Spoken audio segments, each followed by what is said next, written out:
जंतर मंतरवर झालेल्या विद्यार्थी आंदोलनाला पाठिंबा आणि केंद्र सरकारच्या पोलिसांनी आंदोलनकर्त्या विद्यार्थ्यांना केलेल्या लाठीमाराच्या निषेधार्थ वंचित बहुजन आघाडीने गुरुवारी महाराष्ट्र बंदची हाक दिली होती. या अनुषंगाने वंचित बहुजन आघाडी, मार्क्सवादी कम्युनिस्ट पक्ष आणि समविचारी पक्षाच्या वतीने नाशिक शहरात मोर्चा काढण्यात आला. शालिमार येथून निघालेल्या या मोर्चात विद्यार्थी मोठ्या संख्येने सहभागी झाले होते. केंद्र सरकारच्या धोरणाचा आणि लाठीमाराचा निषेध करीत निघालेला हा मोर्चा महामानव डॉक्टर बाबासाहेब आंबेडकर यांच्या पुतळ्याजवळ आल्यानंतर मोर्चेकऱ्यांनी घोषणाबाजी करीत सरकारचा निषेध केला. केंद्रीय शिक्षण मंत्री धर्मेंद्र प्रधान यांनी राजीनामा द्यावा अशी मागणी राजेंद्र देसले, वंचितचे नेते भालेराव यांनी केली. भर पावसात निघालेल्या या मोर्चात विद्यार्थी मोठ्या संख्येने सहभागी झाले होते. पूर्ण महाराष्ट्र बंदचं आव्हान वंचित बहुजन आघाडीचे आदरणीय नेते बाळासाहेब आंबेडकरांनी केलेलं आहे. सर्व डाव्या पक्षांनी, भारतीय कम्युनिस्ट पक्ष, मार्क्सवादी कम्युनिस्ट पक्ष, सत्यशोधक कम्युनिस्ट पक्ष सगळ्यांनी पाठिंबा दिलेला आहे. संपूर्ण महाराष्ट्रामध्ये स्वतःहून विद्यार्थी, युवक, व्यापारी या संपामध्ये, बंदामध्ये उतरलेले आहेत. नाशिक जिल्ह्यामध्ये अनेक तालुक्यामध्ये आजचा बंद यशस्वी झालेला आहे. शहरामध्ये सुद्धा अनेक शाळा, कॉलेजेस बंद आहेत. विद्यार्थी, युवक स्वतःहून या बंदमध्ये सहभागी आहेत. आज व्यापाऱ्यांनी सुद्धा अनेक दुकानं बंद ठेवून या बंदला पाठिंबा व्यक्त केलेला आहे. आणि म्हणून धर्मेंद्र प्रधानांचा राजीनामा झाला पाहिजे.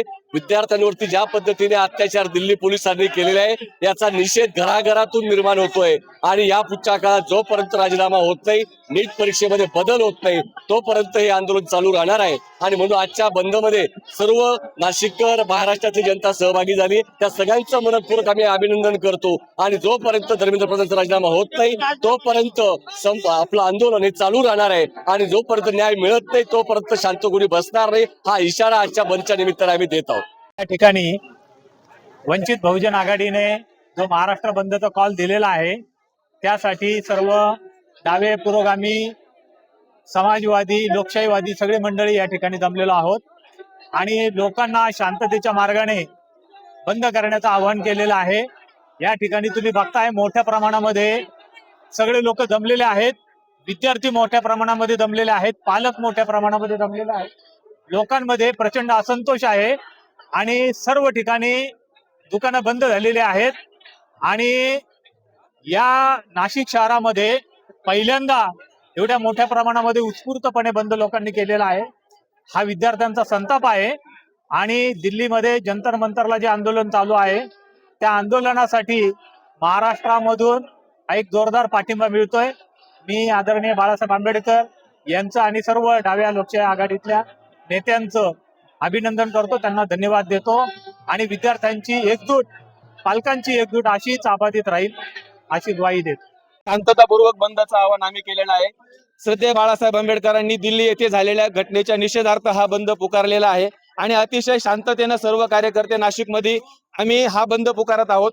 धर्मेंद्र प्रधान यांनी राजीनामा दिला पाहिजे ही देशातल्या युवकांची मागणी आहे.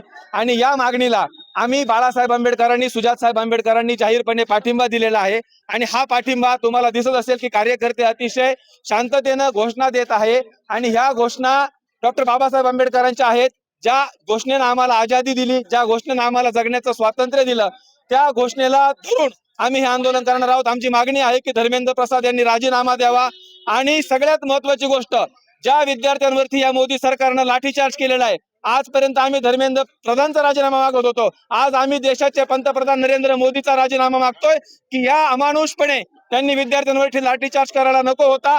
भारत हा जगातली सगळ्यात मोठी लोकशाही असणारा देश आहे. या देशामध्ये जर तुम्ही अशा पद्धतीने विद्यार्थ्यांवरती, आमच्या आया बहिणींवरती हात घालायचा प्रयत्न करत असाल तर हा महाराष्ट्र कधी शक्य करणार नाही. आणि ज्या ज्या ठिकाणी अन्याय आहे, ज्या ज्या ठिकाणी अत्याचार आहे, त्या ठिकाणी वंचित बहुजन आघाडी आणि प्रकाश आंबेडकर ठामपणे भूमिका घेताना आपल्याला दिसत आहेत. आणि आज आम्ही नाशिक इथं बंदला येण्याच्या अगोदर मी दिंडोरी तालुका बंद करून आलोय, निफाड शहर बंद करून आलोय, पिंपळगाव बंद करून आलोय, इगतपुरी पूर्णपणे बंद आहे. आणि नाशिकमध्ये नाशिक रोड, सातपूर, दिनेश दादा जाधव यांच्या नेतृत्वाखाली आम्ही बंद केलेला आहे. आणि ह्या सगळ्या गोष्टीवरती या सरकार